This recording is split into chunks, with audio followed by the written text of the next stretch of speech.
Police ने शादी के नाम पर धोखाधड़ी करने वाले संगठित गिरोह का भंडाफोड़ करते हुए 6 लोगों को गिरफ्तार किया है। गिरफ्तार गिरोह में शामिल कथित लुटेरी दुल्हन और उसके साथी फर्जी शादी के जरिए पैसे ऐंठने का काम करते थे। पुलिस ने पूरे गिरोह को सामने घाट मैदान से गिरफ्तार किया। इसका खुलासा डीसीपी काशी जोन गौरव बंसवाल ने मंगलवार को किया। उसमें रिश्तेदार बता करके शादी का झांसा दे करके लोगों से पैसा ऐंठ लिया करते थे और इसी में अपना फर्जी आधार कार्ड और पता बता करके ये घटना करते थे। इसमें जो विगत सूचना प्राप्त हुई थी कुछ दिन पहले, ये था कि राजस्थान से एक व्यक्ति को झांसा दिया गया कि जिसकी पहली पत्नी नहीं थी, डेथ हो गई थी, उसको बोला गया कि तुम्हारी शादी अपनी साली से करा देंगे और उनको फिर बनारस लाया गया और यहाँ पे 1,17,000 रुपये इनसे लिए गए।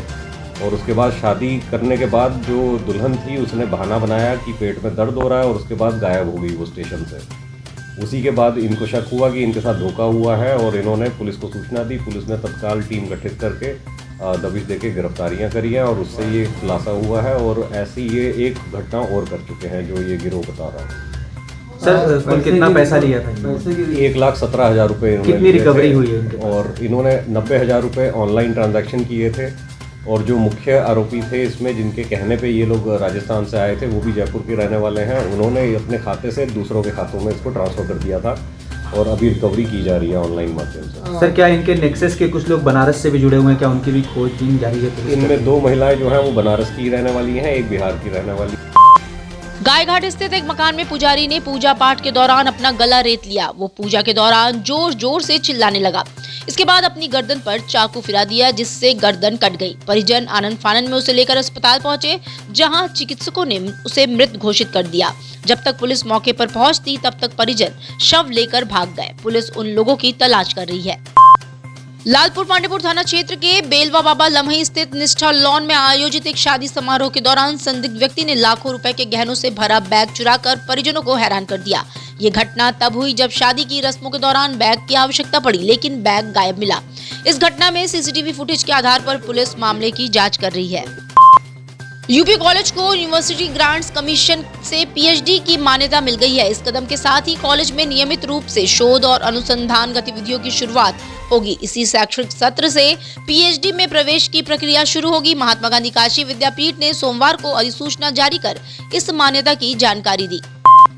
शिशु मृत्यु दर को कम करने के उद्देश्य से सांस अभियान 12 नवंबर से शुरू होकर 28 फरवरी तक चलेगा। इस अभियान के तहत शहरी और ग्रामीण क्षेत्रों में आशा कार्यकर्ताओं द्वारा 5 वर्ष तक के बच्चों में निमोनिया के लक्षण पहचान कर उन्हें उचित चिकित्सा सहायता दी जा रही है। मुख्य चिकित्सा अधिकारी डॉक्टर संदीप चौधरी ने बताया कि निमोनिया के कारण बच्चों में मृत्यु दर लगभग 17% से ज्यादा है। ये संक्रमण बैक्टीरिया, वायरस और फंगस से होता है।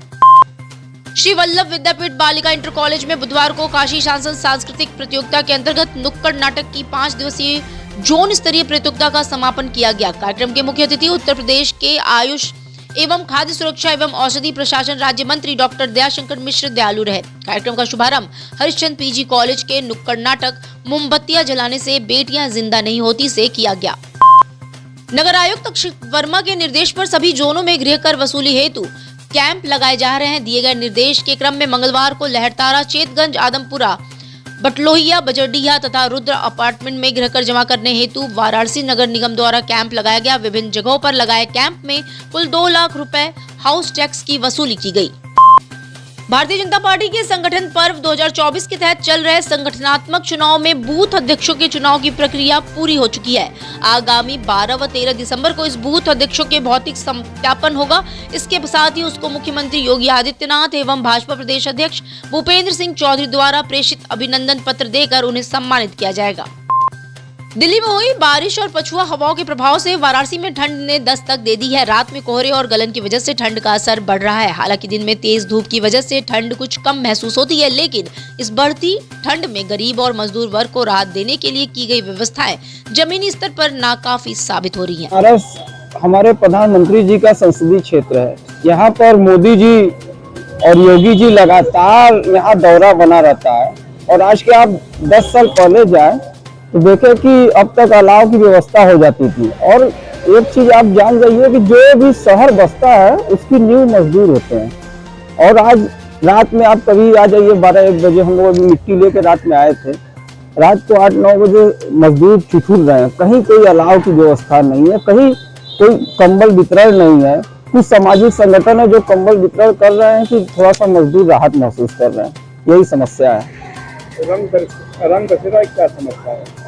अब रैन बसेरा जो पहले के समय में था उसी तरह चल रहा है, कोई अलग से जिस हिसाब से हमारे प्रधानमंत्री का यह संसदीय क्षेत्र है उस हिसाब से यहाँ रैन बसेरे की कोई व्यवस्था नहीं है, बहुत ही अव्यवस्था है।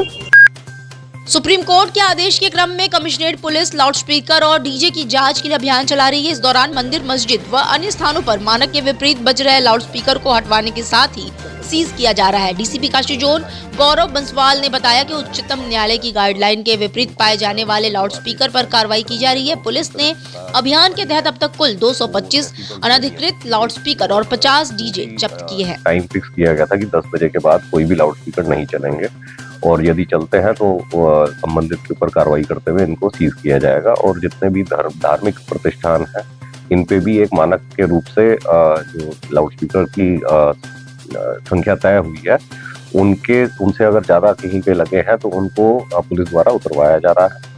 और इसी में अभी तक कुल काशी जोन में 45 लाउडस्पीकर अभी तक उतार दिए गए हैं, जो 7 तारीख से ये अभियान स्टार्ट हुआ था और ये लगातार 1 सप्ताह तक चलेगा ये अभियान। और जो कुछ जहाँ पे डीजेस की बात आती है, जहाँ पे डीजेस जो है ध्वनि ज्यादा करके चला रहे हैं तो उसमें ध्वनि भी कम करा दी जाती है और 10 बजे के बाद पूर्णतः प्रतिबंधित कर दिया गया। ये किस तरह के धार्मिक स्थल से हटाया गया है? सभी मिश्रित धार्मिक स्थलों सभी जगह से, जैसे मंदिर, मस्जिद जहाँ पे भी है लाउडस्पीकर जहाँ पे मानक के अनुरूप नहीं है वहाँ पे हटवा दिए गए।